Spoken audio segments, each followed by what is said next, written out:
Hello, kumusta po? Kumusta tayong lahat? Lalo na yung mga nagti-treatments. So, dun sa mga nagti-treatment, lalo na po sa chemotherapy, so ito po yung tanong sa akin ni Sister Lenlen. So, hello sa'yo, kumusta ka? Nung nagki-chemotherapy ako, wala talaga akong iniwasan na pagkain. At wala din namang binawal yung doktor. Lahat kinakain ko. Ang daming nagtatanong sa akin ito kung may bawal ba pang nag-chemo kasi sabi daw ng kapitbahay nila, sabi ni ganito, ganyan, bawal ang karne, bawal ang matamis, bawal ang tinapay, bawal ang malansa. So, syempre ako nung nagkikimo, narinig ko din yan. Ang dami ding nagsabi sa akin yan. So, ang ginawa ko, nagtanong ako doon sa mismong oncologist ko. Doon ako nagtanong. So, habang nagkikimo, sinabi niya sa akin na walang bawal. Kasi pag nagkikimo tayo, merong time na mawawalan ka ng gana. So, ang ginawa ko, habang magana ako, kain ako ng kain ng kain. Kung ano yung gusto ko, kinakain ko kasi nakakatulong yun na makondisyon yung katawan natin. So, pag nakain mo na siya, parang, ay, wala ka ng pakialam. Go on, sige, ano na, laboratory, injection, lahat. Okay na sa akin. Kumbaga, hindi ko siya pinoproblema kasi nakakondisyon yung katawan ko, parang nakain ko yung gusto ko. Kasi habang nagkikimo tayo, para tayong naglilihi. Yung may cravings, yung sudden cravings na biglang parang wala naman, nakaupo ka lang, tapos biglang pumasok sa isip mo na parang gusto ko ng pork chop. Yung ganun ako. Ako, ang pumapasok sa utak ko noon, yung danggit. Alam niyo yon kasi sa Cardinal Santos Medical Center ako nag-treatment. Meron silang tapaking doon sa labas na may parking. So, tuwing bago ako mag-session, yun yung binibili ko, silog, danggit, sinangag, tsaka itlog with kape. Kasi 2017 ako nag-start ng treatment. Tuwing umaga, yan yung dinadala ko. Tuwing chemo session ko, yan yung dala-dala ko. So, kasi dalawa yon, pag nagkikimo ka, pwede kang nakaupo sa lazy boy or pwede kang nakahiga. Ako, ang kinuha ko, yung nakahiga kasi 4 na oras yung chemo session ko. 4 na oras siya kasi merong flashing bago ka mag-start, tapos pagkatapos, meron din. So, para habang iniintay ko siya na dumaloy, natutulog ako. Tapos, may nagutom, kumakain ako.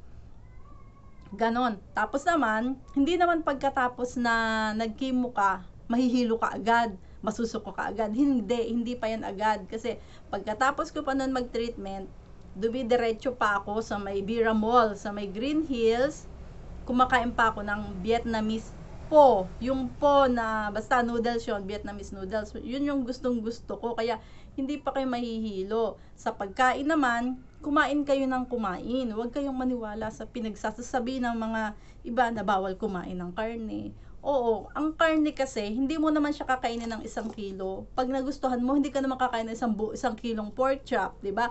Ang baka, hindi mo naubusin yung 1 kilo, 'di ba? Ako, kumakain ako ng lechon, kumakain, lahat kinakain ko as in, wala pong bawal. Kasi pag nagkikimo, kailangan malakas yung katawan natin. Yun lang po yung panlaban natin sa mga side effects. Kaya, kain ng kain, inom ng maraming tubig, ganun yung ginagawa ko. Tapos, meron kasing times na yung panlasa mo, parang lasang kalawang ba yun or lasang aluminum. Ang ginagawa ko, ang ginagamit ko, yung kutsara na plastic. Kasi 'di ba yung kutsara, aluminum na 'yon, ano ba yung tawag doon, yung silver. So, malalasahan mo pa rin. Parang feeling mo yung pagkain, lasang ganon. So, para din mabawasan, gamit kayo ng plastic na kutsara, tapos straw. Ganun yung ginagawa ko.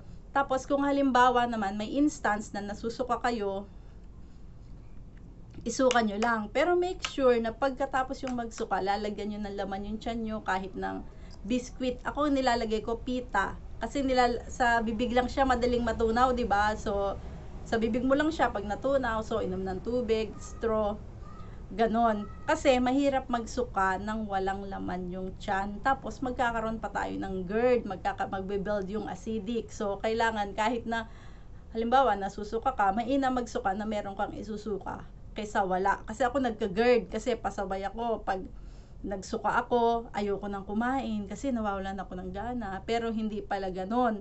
So, nung sumunod na, kain na ako ng kain. Pag wala akong gana, yun, biskwit lang kinakain ko, tapos lugaw, pero make sure na may laman talaga yung tiyan nyo.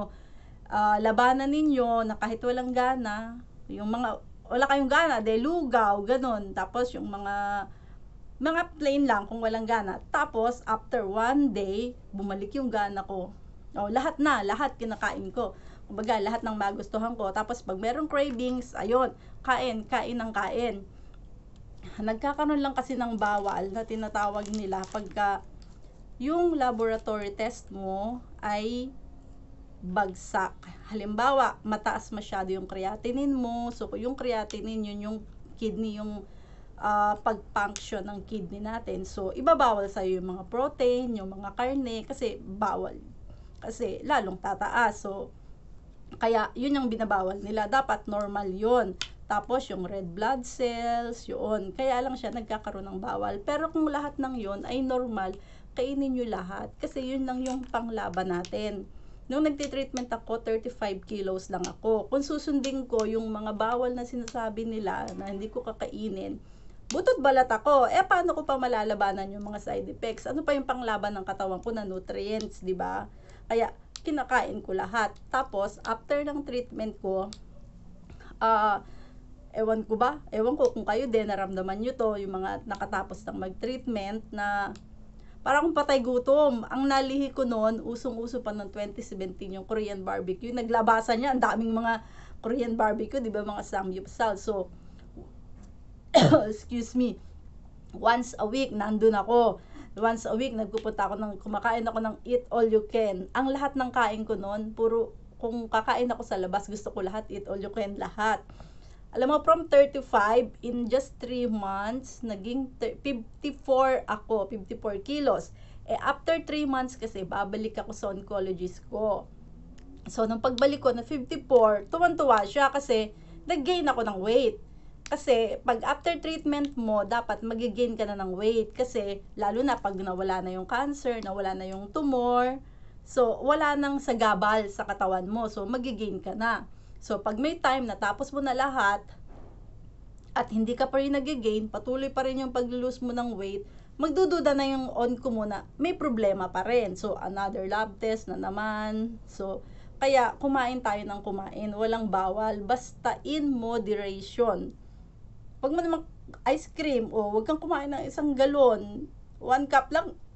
1 cup nga, okay na sa atin, 'di ba? Kumbaga, masunod lang yung panglasa mo, malasahan mo lang siya. Ako ganyan, lahat kinakain ko, kumakain ng balot, lahat as in. Sabi nga ng patay gutom ako. Ang hindi ko lang kinakain yung panis.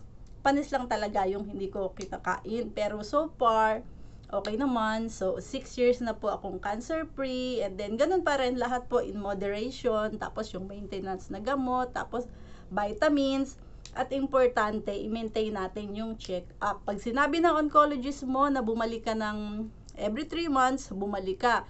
Pag sinabing every 6 months, bumalik ka po. Huwag mong ipagwalang bahala na porke tapos ka na ng treatment at sinabi ng doktor na okay na, hindi ka na babalik.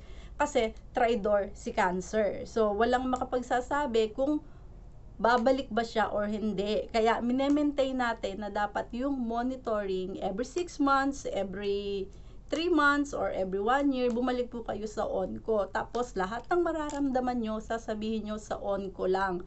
Huwag kayong magtatanong, lalo na yung mga hindi pa nakakaranas magkaroon ng cancer, napapayuhan kayo na bawal yan, inumin nyo to, ganun. At hindi po ko uminom ng kahit na anong herbal medicine. So, pasintabi naman po sa mga nagbebenta, hindi po ako uminom ng kahit na anong, yung mga nabibili, tapos yung mga nilalaga-laga, hindi. Ang ginawa ko po, kumain ako, kinakain ko lahat, kumakain ako ng gulay, lahat, gulay, karne, isda, baka, kambing, lahat po, lahat kinakain ko. Kaya, sa awa naman Diyos, okay naman po, malakas pa rin yung katawan, tapos bawat check-up. So, ganun lang po. Lahat po ay in moderation.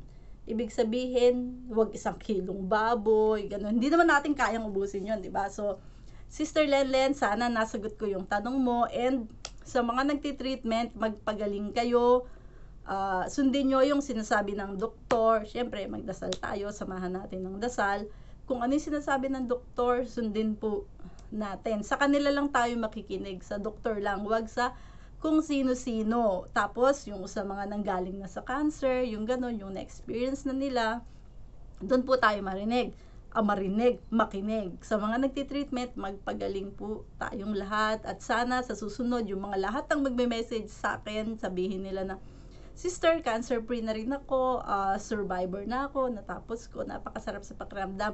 Yun yung pinaka-greatest achievement na hinihintay ko, na lahat ng magme-message sa akin. So, marami naman na nagsasabi na, Sister, natapos ko yung treatment, okay na ako. Ngayon, ang dami ng survivors na sister. Sana po lahat tayo ay lahat cancer-free, kasi yan lang naman talaga yung gusto ko, kasi lahat po ng nararanasan nyo ngayon, kung nahihirapan kayo ngayon sa treatment, lahat po pinagdaanan ko yan. So, pangako ko naman sa inyo, kasi nararanasan ko ngayon, lahat po babalik sa normal. Lahat ng bagay ay babalik sa normal pag natapos nyo na po ng treatment. Konting tiis lang. So, salamat sa mga nanood at sa mga nanonood pa. Thank you for watching. English Tagalog lang. Thank you for watching. So, shout out sa iyo, Len. And then, sa mga may magtatanong pa po, tanong lang po kayo, pipilitin kong sagutin ng abot ng aking makakaya. Yung kasi, sa pinagdaanan ko din. So, God bless us all po. At ingat po tayong lahat. Pagaling po kayo lahat ng nagpapagamot. Sana wala nang nahihirapan sa cancer. So, salamat po.